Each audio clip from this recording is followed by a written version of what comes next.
तर सकाळ सकाळी मी निघालो होतो कॉलेजला. तेवढ्यात आमच्या गल्लीत ते कार्ट माझ्याकडे आले आणि मला म्हणाले की मुबीन भैया पैसे दो ना. म्हणलं काय पैसे? ही मला कधीच विचारत नाही कसा आहे कुठं चालला ना. आज डायरेक्ट आले डायरेक्ट म्हणायला लागले की पैसे दो.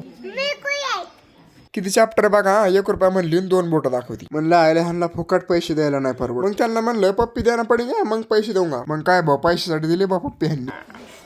किती मागता आम्ही 5 कस के ऐका पप्पी दिली तर लईच पैसे वाढेल ना. चला पळा म्हणलं ऐकून 1 रुपया दिला नाही तरच पळून घे. तर आज होता 12वीचा पेपर. सगळ्यांना म्हणत म्हणलो पेपर चांगला लिहा का पोरांनो. चांगला नाही लिहिला तर आमचं काय जाणार नाही बाबा. बघून द्या तुमचं तुम्ही. अशा मस्त पॉझिटिव्ह शुभेच्छा देऊन आलो कॉलेजला. कॉलेजमध्ये आले आमचं कॅडबरी स्वागत केलं. कारण आम्ही थोडं उशीर होतो. थोडं म्हणलं 1.5 तास जरा आता समजून घ्या. आणि आमचं कॉलेजला उशीर येण्याचं एकमेव कारण आता ह्या जेव्हा बोलायचं म्हणलं डायरेक्ट 20 मिनिटाचा ब्लॉग होईल त्यामुळे जाऊन द्या. तर आमच्या कॉलेजला पुण्याला इंडस्ट्री व्हिजिटला त्यासाठी सूचना बिसना चालू आहे. त्यानंतर निघालो होतो. पेपर पण सुरू झाला होता. झेरॉक्सवाल्यांचे पैसे छापायचे पण दिवस सुरू झाले.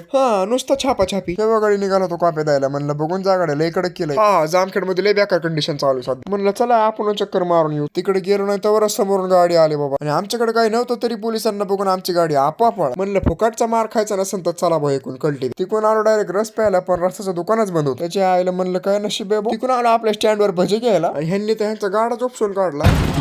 आज काय कळा तिकडे जातोय डायरेक्ट दुकान बंदच पडलंय.